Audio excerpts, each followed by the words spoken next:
사진 나올 때마다 너무 쑥스러워가지고 생긴 건 저렇게 안 생겼는데 사진이 너무 잘 나온 것 같아가지고 여러분 앞에 얼굴 드러내는 게 되게 쑥스럽습니다. 남녀가 이렇게 만나서 처음 만나는 남녀가 마스크를 끼고 만났다가 커피가 딱 주문 왔을 때 커피를 마시기 위해서 마스크를 딱 벗는 그 순간 같은 느낌입니다. 이렇게 환영해 주셔서 너무 감사하고 이 남창우 담임 목사님께서 지키시는 이 강단, 여러분들은 잘 모를 거예요. 저희 이제 목사님들 세계에서는 남창우 목사님 워낙 훌륭한 분이시기 때문에 그분의 강단에 서는 것이 이게 얼마나 두렵고 떨리는 마음인지 모릅니다. 또 영광스러운 마음도 있고요. 또 이렇게 따뜻하게 환영해 주신 우리 장로님들 또 성도님들 너무 힘이 나고 감사합니다. 오늘은 뭐 제 개인적인 이야기라든지 저 간증 이런 것들은 뭐 다음에 기회가 되면 하도록 하고, 오늘 저와 여러분 사이에 그냥 말씀만, 하나님 말씀만 좀 가지고 같은 곳을 좀 말씀을 통해 바라보는 그런 시간이 되면 좋겠습니다. 오늘은 만선의 축복이라는 주제로 좀 말씀을 나누기를 원합니다. 주님은 언제나 이 만선이신 분이시고 충만하신 분이십니다. 얼마 전 남창호 목사님께서 그 설교를 하시더라고요. 장충교회 이름의 뜻, 그리스도의 장성한 분량이 충만한 데까지 이르는 게 장충, 장자가 들어가면 뭐든지 좋은 것 같습니다. 제 이름도 장재찬 목사인데 같은 장씨라서 이 장충교회가 그렇게 낯설지 않고 그렇습니다. 그래서 이 그리스도가 장성한 분량이 충만한 데까지 우리가 따라가야 될 그리스도, 그러니까 그리스도는 항상 충만하시고 넘치시는, 흘러 넘치는 분이시죠. 그에게는 결핍이 없습니다. 주님 옆에는 떡반죽 그릇까지도 복을 받아요. 주님은 언제나 만선이십니다. 그러나 이 시대를 가만히 보면 이 주님의 속성과 너무나 다른 현상들이 일어납니다. 지금을 우리는 뭐라고 부르냐면 결핍의 시대다, 이렇게 부릅니다. 이 결핍이라는 것은 누구도 부인하지 못하는 이 시대에 일어나는 현상이라고 여겨집니다. 그래서 사람들이 많이 정서적으로나 육체적으로 지쳐 있어요. 그리고 개인적으로는 영적인 결핍, 관계의 결핍, 재정적인 결핍도 있을 수 있고 모든 부분에 있어서 지금 결핍을 경험하고 있습니다. 이 결핍은 교회와 또 우리의 삶에도 아주 깊이 들어와 있어요. 장충교회는 이렇게 뜨겁게 예배를 잘 드리지만 한국교회의 많은 경우 이 제단에 불이 꺼져 있어요. 영적 온기가 없습니다. 그리고 기도할 힘이 없어요. 우리의 믿음의 선조들이 흘린 기도의 눈물의 양만큼 우리는 지금 잘 버텨왔는데 이제 저장해 놓은 기도의 눈물이 메말라 갑니다. 더욱더 기도하여 채워져야 될 기도의 눈물이 아주 모자라요. 그래서 지금은 기도 결핍의 시대이기도 합니다. 그러니까 통합적으로 본다면 지금은 영적 흉년의 때다, 우리 이렇게 말할 수가 있어요. 영적 흉년의 때에 그럼에도 불구하고 우리에게 좋은 점이 있는데 그것은 뭐냐면 사람들이 매우 진지해졌어요. 가벼운 오늘 하루의 힐링만 추구하던 사람들이 내일에 대한 고민을 하게 되었어요. 오늘이 전부인 것처럼 살던 사람이 죽음이라는 주제를 갖게 되었습니다. 인간이 신이 된 것처럼 마음껏 살던 사람들이 인간의 한계와 무능을 인정하게 되었어요. 자신을 지키기 위해 바벨탑을 높이 쌓던 사람들이 지금도 전쟁이 일어날 수 있음을 보며 지상천국의 꿈을 지금 버리게 되었습니다. 하박국 선지자처럼 지금은 많은 사람들이 하나님 앞에 진지하게 질문을 하고 있습니다. 이 흉년의 때에 풍년의 하나님은 어디 계신가? 하나님은 지금 무엇을 하고 계십니까? 교회는 이럴 때 무엇을 해야 합니까? 왜 하나님은 지금 침묵하고 계십니까? 이런 질문들이 지금 많이 일어나고 있어요. 성경은 언제나 질문에 답합니다. 오늘 말씀이 우리에게 그 질문에 대한 답을 줍니다. 우리 장충교회가 오늘 이 말씀을 가슴에 잘 새겨서 이 결핍의 시대, 오히려 부흥을 준비하는 비상할 기회로 삼고, 그래서 우리 장충교회가 오히려 풍년을 경험하고 만선의 축복을 누리게 되는 그런 은혜가 있기를 바랍니다. 오늘 성경에는 지금의 시대처럼 갈릴리 바다에서 결핍을 경험한 한 사람이 나옵니다. 그의 이름은 베드로. 밤이 새도록 수고했지만 그의 손에는 지금 빈 그물이 있어요. 물고기 한 마리 내어주지 않는 이 냉혹한 갈릴리 바다 앞에서 그의 배는 지금 비워져 있습니다. 빈 그물을 싣는 베드로는 우리가 잘 알다시피 매우 지쳐 있는 듯합니다. 밤이 새도록 수고하였어도 소득이 없는 이 현실 앞에서 베드로가 할 수 있는 일은 많지 않습니다. 자, 이런 베드로에게 우리 주님이 다가오십니다. 몰려든 많은 무리들은 지금 우리 예수님에게 지금 매우 열광하고 있어요. 그러나 베드로에게 있어서 예수님은 관심 밖이에요. 다른 것에 관심을 가질 만큼 이 베드로의 심적 여유가 없음을 우리는 엿볼 수 있습니다. 베드로에게는 이 현실의 문제가 영적인 문제보다 훨씬 컸습니다. 여기에서 우리는 베드로의 내면의 상태를 읽을 수 있어요. 주님과 물리적인 거리는 가깝지만 이 영적인 거리는 매우 멉니다. 오늘 이 베드로의 영적 상태는 어쩌보면 우리의 모습일 수도 있어요. 이 결핍의 시대에 주님과 물리적 거리는 가까운 듯해요. 그러나 영적인 거리는 매우 먼 상태. 여러분, 이것은 오늘날 신자에게 있어서 큰 도전입니다. 손만 뻗으면 닿는 곳에, 가까운 곳에 계신 주님이지만 지금 이 결핍의 무게 때문에 뻗을 힘이 없습니다. 가까이서 들으시는 하나님이지만 기도할 힘이 우리에게 없어요. 결핍이 주는 걱정과 염려, 그리고 이 시대의 저항이 너무나 커서 주님과 우리 사이의 영적인 거리를 좁힐 만한 힘이 지금 우리에게는 없습니다. 근데 감사한 것은 우리 주님은 언제나 우리의 형편을 아시고 먼저 찾아와 손을 내민다라는 사실. 주님이 지친 베드로를 주목하세요. 지금 주님은 베드로와의 영적 거리를 좁히고 계십니다. 주님이 베드로의 배에 승선하시기로 작정하십니다. 3절 말씀해 보니까 역사적인 한 절인데, 예수께서 한 배에 오르시니 그 배는 시몬의 배라. 사실 이 한 절이 베드로 인생을 BC와 AD로 나누는 사건입니다. 주님이 오르신 배는 시몬의 배였어요. 자, 왜 시몬의 배였을까? 무엇이 특별했을까? 빈배라는 점이 바로 특별한 것입니다. 채워져 있어야 할 배가 지금 비워져 있습니다. 오늘 이 결핍의 시대처럼 이 시몬의 배는 텅텅 비워져 있어요. 우리는 이 대목에서 잠시 멈추어서 깊은 묵상을 해봐야 됩니다. 빈 배는 운이 나쁜 하루의 결과였을까요? 베드로의 빈 그물은 과연 우연일까? 베드로에게 있어서 그날은 아마 일진이 좋지 않은 하루처럼 느껴졌겠지만 전지전능한 하나님의 아들 예수님에게는 우연이라는 것이 없습니다. 우리는 충분히 짐작할 수 있어요. 배를 비우신 분이 주님이라는 사실. 배를 비운 범인은 주님인 것입니다. 베드로가 밤이 새도록 일할 때 주님도 같이 일하셨을 것입니다. 베드로가 물고기를 찾는 동안 주님은 물고기를 숨기셨어요. 단 한 마리의 물고기도 걸리지 않도록 베드로가 밤새 일한 것처럼 주님도 밤새 수고하여 일을 하셨습니다. 빈배는 사실 주님의 작품입니다. 주님은 때로는 비우세요. 여기에서 우리는 비우시는 하나님을 만납니다.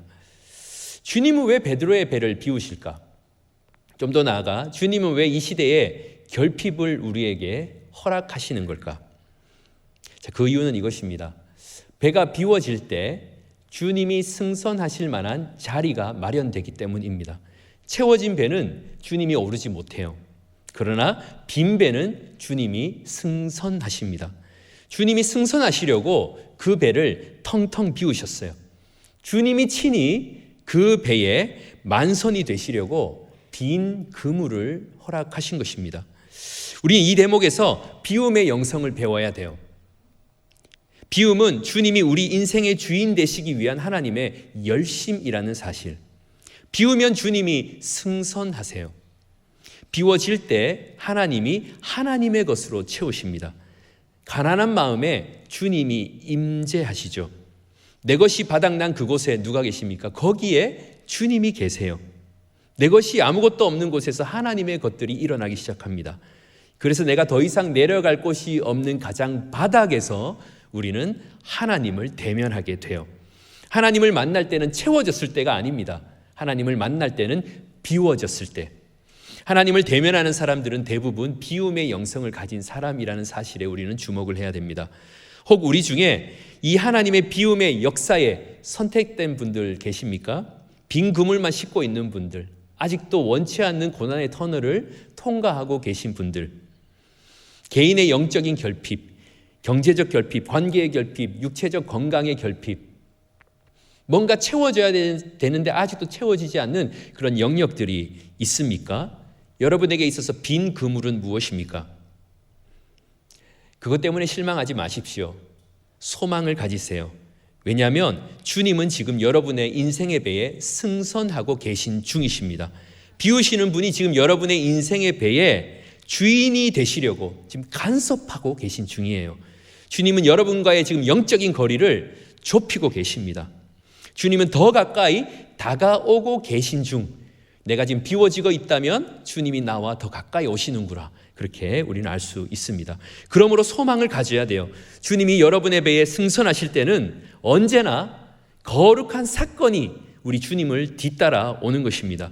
비우신 분이 하나님이라면 하나님은 늘 새롭고 놀라운 것을 예비하시고 준비하고 계세요. 하나님이 비우셨다면 결코 손해가 아닙니다. 왜냐하면 하나님은 손해보는 분이 아니기 때문에. 하나님의 주권 아래서 여러분의 인생이 비워졌습니까? 손해 아닙니다. 반드시 언젠가 하나님의 것으로 채워집니다. 비우신 하나님은 언제나 다시 채우시는 하나님. 이것이 결핍의 시대에도 회복과 부흥을 기대할 수 있는 이유입니다. 다시 웃을 수 있어요. 그러므로 지금은 낙심할 때가 아니라 오히려 주님을 내 인생의 완전한 주인으로 영접할 절호의 찬스로 여겨야 하는 것입니다. 채우실 주님을 기대하며 더욱 비워내야 돼요. 하나님이 비우시는 손길에 맡기기도 중요하지만 나 자신도 내 스스로를 비워내야 돼요. 주님이 완전히 내 안에 만선되시도록. 오늘 우리가 직면한 이 결핍이 하나님이 비우신 결과라면 지금은 절망이 아니라 오히려 기대할 때라는 사실, 큰 영적 지각 변동이 일어날 겁니다. 주님이 이 나라의 또 교회의 머리가 되실 때 어떤 일이 일어날지 여러분 기대하며 준비해야 돼요. 한국 교회는 단 한 번도 경험하지 못한 놀라운 부흥의 파도를 타고 비상할 거예요. 하나님이 회복시킬 때는 코로나 이전의 상태로 어느 정도의 복귀, 과거 상태가 아닐 것입니다. 비우시고 승선하시는 주님이 선장되실 때는 감당할 수 없는 만선이 따라와요. 놀랄 일이 여러분 많아질 거예요. 지금 여러분에게 있는 결핍, 조만간 간증거리로 바뀌게 될 줄 믿습니다. 여러분이 지금 느끼고 있는 이 아픔들 조만간 웃게 될 거예요. 그러므로 신자에게 있어서는 절망이 없습니다. 절망이. 신자에게 있어서 절망, 이 절망이 여러분 뭔지 아세요? 절대로 망하지 않는 게 절망이에요. 희망은 뭘까요? 희망. 희한하게 망하지 않는 게 희망이에요. 우리는 절망이든 희망이든 어쨌든 간에 망하지 않고 늘 승리하는 것입니다. 비우시면 비운 게 하나님이니까 우리는 승리하고, 채워주시면 채운 게 하나님이니까 넉넉한 것입니다. 지금까지 하나님은 침묵하셨습니다. 그러나 그것은 하나님의 부재가 아니었어요. 침묵하시는 하나님은 어느 때보다 지금 많은 메시지를 주고 계세요. 우리가 다시 말씀 앞에 서도록, 경청하도록 하십니다. 지금의 결핍은 말씀을 더 사모하고 갈망하도록 우리의 마음을 기경하시는 하나님의 섭리라는 사실을 알아야 돼요. 지금의 결핍은 그러므로 절망이 아닙니다. 빈 배가 베드로로 하여금 말씀을 경청하게 했어요. 이제 주님이 말씀하십니다. 4절에 보면 말씀을 마치시고 시몬에게 이르시되 깊은 데로 가서 그물을 내려 고기를 잡으라. 베드로가 경청하기 시작합니다. 말씀 앞에 이제 진지해졌어요. 말씀을 듣는 태도가 달라진 베드로에게 우리 주님은 침묵을 깨고 말씀하십니다. 이 말씀은 다른 사람이 듣고 순종할 말씀이 아니라 베드로가 순종할 말씀이었음에 우리는 주목해야 돼요. 만약에 옆에 있었던 다른 사람이 그 말을 듣고 본인이 깊은 데로 와서 그물을 내리면 어떤 일이 일어났을까요? 아무 일도 일어나지 않았을 것입니다. 주님은 모두에게 적용되는 방법이나 요령을 알려주는 게 아닙니다. 베드로라는 사람이 순종해야 할 말씀을 주셨어요. 밝은 날, 깊은 곳은 물고기가 잘 잡히지 않는 곳이라는 것을 우리는 알고 있습니다. 그 사실을 누구보다 잘 아는 베드로에게 하신 말씀. 바다에 대한 지식이 없는 저와 같은 사람은 깊은 데로 가서 그물을 내리라 그러면 순종 잘하죠. 모르니까. 그러나 베드로는 순종하기 어려워요. 왜냐하면 탁월하니까. 주님은 베드로가 탁월하기 때문에 순종하기 어려운 일을 명령하십니다. 그의 탁월성을 꺾고 계세요. 베드로의 실력, 경험, 지식, 노하우, 요령, 방법, 탁월함, 이 모든 것들을 깊은 바다에 그물과 함께 내려라. 이게 주님의 명령입니다. 완전한 자기 부인이에요. 그물을 내리라는 것은 더 노력하라. 이렇게 한번 해봐라. 그게 아니라 포기하라. 명령입니다. 주님은 베드로의 자아를 깊은 바다에 수장시키고 계세요. 자기를 부인해야지만 순종할 수 있는 말씀. 오늘 주님이 그걸 주시는 겁니다. 그런데 놀라운 것은 베드로가 말씀에 의지하여 순종을 합니다. 5절에 보니까 선생님, 우리들이 밤이 새도록 수고하였을 때 잡은 것이 없지만은 말씀에 의지하여 내가 그물을 내리리이다. 자, 자신의 경험과 탁월함 그리고 자기 자아를 그물과 함께 깊은 바다에 내립니다. 갈릴리 바다는 이 베드로의 자아를 삼키는 심해가 되었어요. 주님은 배만 비운 게 아니라 베드로의 자아도 비워내십니다. 베드로는 자기 자아를 비워내고 주님의 말씀으로 자신의 내면을 채웁니다. 말씀에 의지하여 그물과 함께 자기 자신을 깊은 바다 아래로 내렸어요. 다 비우고 나니까 말씀이 거침없이 담대하게 역사를 만들어냈어요. 그게 6절이죠. 그렇게 하니 고기를 잡은 것이 심이 많아 그물이 찢어지는지라. 자, 우리 여기에서 무엇을 깨닫습니까? 신자는 방법으로 살지 않아요. 요령으로 해결하는 존재가 신자가 아닙니다. 방법이나 요령을 찾지 않고 순종할 말씀을 찾는 자가 신자예요. 신자는 해결 방안이 있을 때 든든해하지 않습니다. 들은 말씀이 있을 때 당당한 거예요. 계산해보니 될 것 같으니 하는 게 아니라 말씀 때문에 순종하면 되는 자들. 되니까 하는 게 아니라 하면 되는 거예요. 타협이 없습니다. 신자가 능력이 있을 때는 순종할 말씀이 있을 때, 신자의 잠재력은 들은 말씀을 품었을 때 절정입니다. 여기에 신자의 영적 경쟁력이 있어요. 말씀을 순종하고 듣고 따르고자 결단할 때 신자의 기품이 있습니다. 우리는 하루를 시작할 때 무엇을 의지하며 살아갑니까? 하루를 시작하기 전 새벽 미명에 주님과 독대하며 들은 한마디의 말씀이 있는가? 이 질문을 해봐야 됩니다.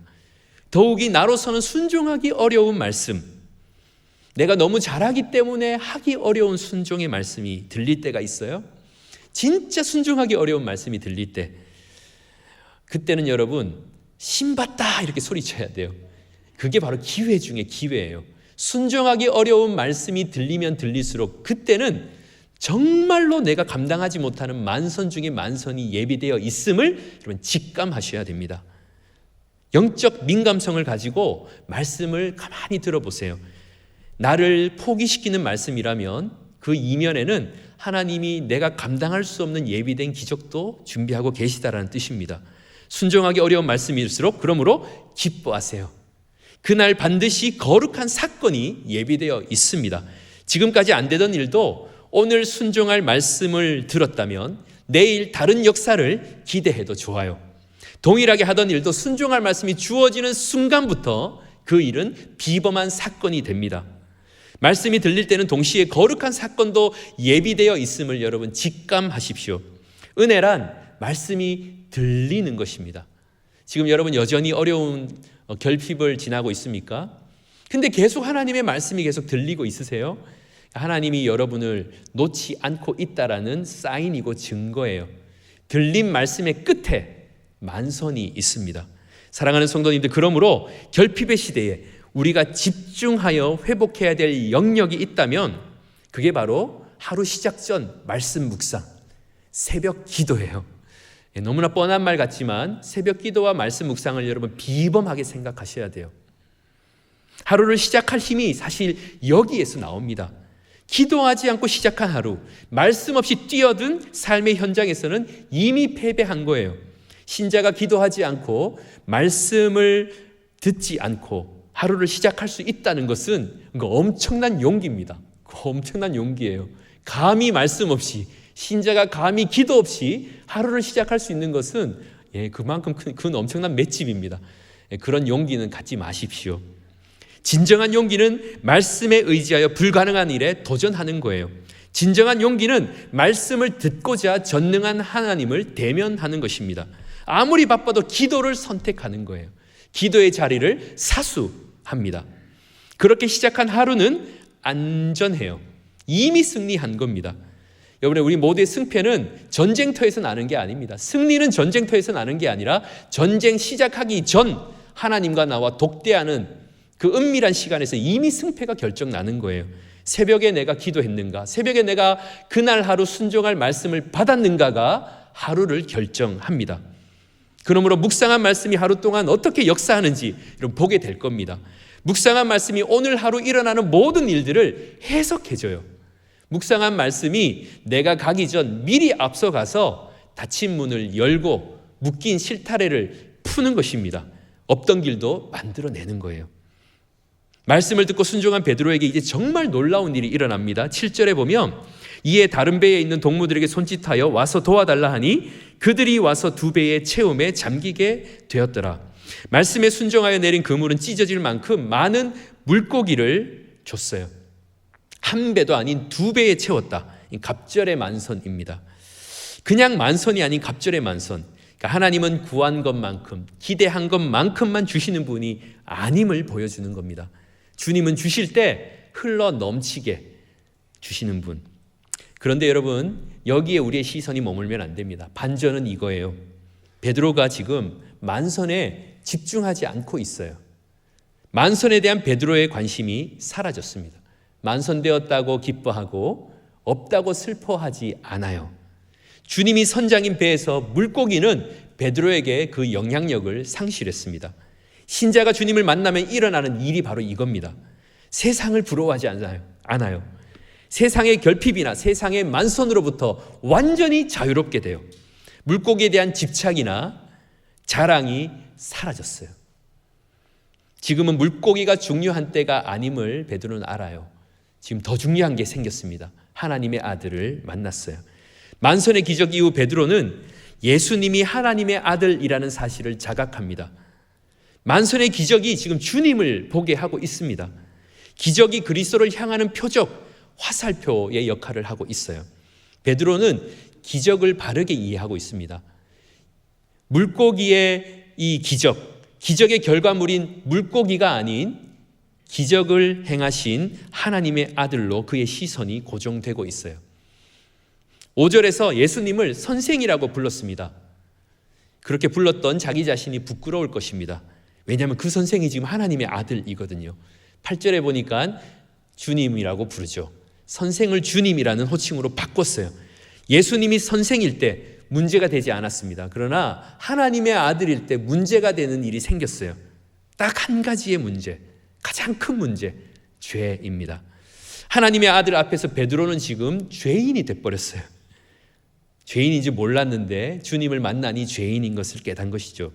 특별한 범죄를 저질렀기 때문이 아니에요. 지금까지 주님 없이 살던 모든 삶이 죄로 여겨지고 있어요. 진정한 회개는 그러므로 일상이 죄임을 깨닫는 것입니다. 지금 베드로는 성공한 어부가 아니라 죽을 죄인으로 주님 앞에 있습니다. 깊은 곳에서 끌어올린 무거운 그물은 기쁨이라기보다는 무거운 그의 죄였을 거예요. 많은 물고기는 죄의 양이고 찢어진 그물은 그의 찢어진 마음이었습니다. 물고기의 만선은 죄의 만선이었어요. 베드로는 죄의 문제 앞에 지금 진지해요.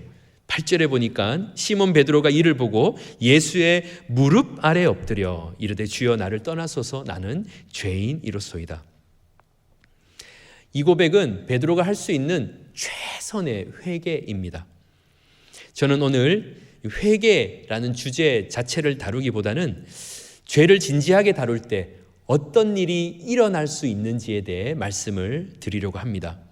8절의 말씀을 자세히 보면 죄인이기 때문에 지금 베드로는 예수의 무릎 아래에 엎드립니다. 죄인 베드로는 주님 앞에 엎드려요. 만선을 등지고 주님 앞에 엎드립니다. 예배자예요. 예배자. 여기에서 우리는 아주 놀라운 하나님 나라의 역설을 보게 돼요. 죄인이기 때문에 예배자가 된다라는 이 역설. 주님이 이 죄인이 주님 앞에 회개하며 엎드리다 보니까 지금 예배자가 된 거예요. 스스로 의인인 자는 결코 주님 앞에 엎드리는 법이 없습니다. 죄인만이 그리스도를 필요로 합니다. 죄의 문제를 해결해 주지 못하는 만선에 집착하지 않아요. 이 대목에서 왜 베드로가 만선을 받았을 때 기뻐하지 않는지를 알 수 있는 대목이에요. 만선은 죄의 문제를 해결해 주지 못하기 때문에 그리스도 없는 만선이 오히려 죄를 키울 수 있음을 경계합니다. 많은 물고기로 인해 찢어진 그물이 그의 찢어진 마음이 된 것처럼 말입니다.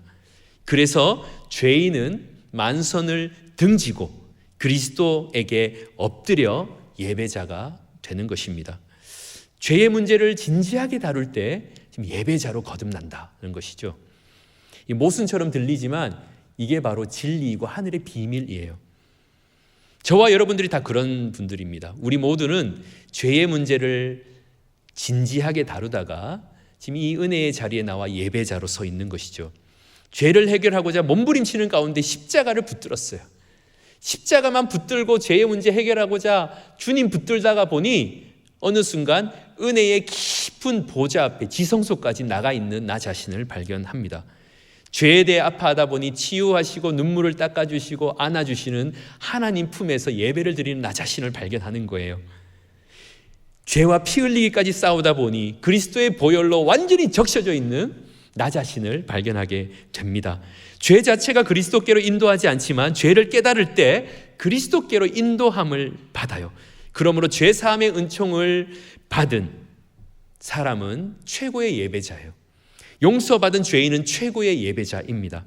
죄인도 예배자가 될 수 있다는 이 하늘의 비밀은 놀랍고도 감격하지 않을래야 않을 수 없는 사실입니다. 주님이 베드로의 배를 비우신 이유를 이제서야 우리는 알게 되죠. 실패의 자리, 죄인의 자리에서 예배의 자리로 부르셨어요. 이게 하나님의 큰 그림이었습니다. 사람 낚는 어부가 되도록 부르신 게 아닙니다. 먼저 예배자로 부르셨어요. 예배자. 그 예배자가 사명도 감당하는 것입니다. 하나님은 언제나 그리고 먼저 늘 항상 예배자로 부르십니다. 죄인도 예배자가 될 수 있다는 여러분, 이 사실은 하나님의 품이 얼마나 넓은지 우리에게 알려주는 진실이에요. 하나님의 품이 큰 이유는 그렇게 거룩한 하나님이 죄인을 용서만 하는 게 아니라 예배자로 세워줄 수 있다는 그 사실. 하나님의 품이 너무나 넓은 것이죠. 그래서 예배는 하나님의 크심이 드러나는 현장입니다. 하나님의 받아주심의 정점에 예배가 있어요. 천국을 미리 맛보는 것이 예배예요. 예배에 하나님의 위대하심과 부유하심과 넉넉하심, 만선이 여기에 있는 것이죠. 그러므로 이 결핍의 시대에 세상은 어디에서 채움을 경험할 수 있을까요? 오늘 본문을 통해 알 수 있다시피 빈 그물에 물고기를 아무리 채워 넣어도 찢어질 만큼 채우고 갑절의 만선의 꿈이 이루어져도 예배가 없는 곳에서는 여전히 결핍인 것입니다. 또다시 빈 그물을 싣고 있는 나 자신을 발견할 거예요. 그러나 예배가 있는 곳에서는 만선의 배와 그물도 아무런 고민 없이 버릴 수 있는 최고의 가치, 그리스도를 만나게 돼요. 그리스도면 충분한 것입니다. 그것이 진정한 만선의 축복이라는 것입니다. 저는 우리 장충교회가 이 결핍의 시대에 받은 사명이 바로 이것이라고 생각합니다. 진정한 만선의 축복인 그리스도면 충분한 예배를 드리는 것. 대한민국의 중심, 또 서울의 중심이 중구에 장충교회를 세우신 하나님의 뜻은 무엇일까요? 서울의 심장부에 지금 예배의 재단을 장충교회라는 이름으로 하나님이 설치하셨어요. 그 계획은 무엇일까? 장충의 재단에 여호와의 불이 있는 동안 대한민국의 심장이 계속 뛰게 되는 것 아니겠습니까? 심장에 불이 임하면 삽니다. 여호와의 불이 임한 장충교회의 재단을 통해 대한민국의 심장은 다시 뛸 거예요. 장충교회 예배의 재단에 임한 여호와의 불, 이 성령의 불은 이 땅에 거룩한 불씨가 되어서 영적 불순물들, 불법들을 태우고 성령의 사람을 우후죽순처럼 아마 일으킬 것입니다. 심장에 이 기도의 불씨가 있는 거예요. 이 장충교회에서 드리는 모든 기도가 향이 되어 주님 앞에 올라갑니다. 가장 대한민국에서 이른 새벽에 기도의 향을 주님 앞에 올려드리는 제단이 장충교회. 불과 같은 여호와의 말씀이 여기 심장부에 있는 것이죠. 장충교회가 예배를 드리는 동안 그러므로 나라는 안전합니다. 다음 세대는 소망이 있어요. 장충교회는 이 땅의 심장이면서 하나님 나라의 심장이라는 사실, 저와 여러분이 그 하나님의 심장됨에 부름받아 지금 이 자리에 있는 것입니다. 심장에서 흘러 넘치는 그리스도의 보혈이 이 나라와 열방을 거룩하게 할 거예요.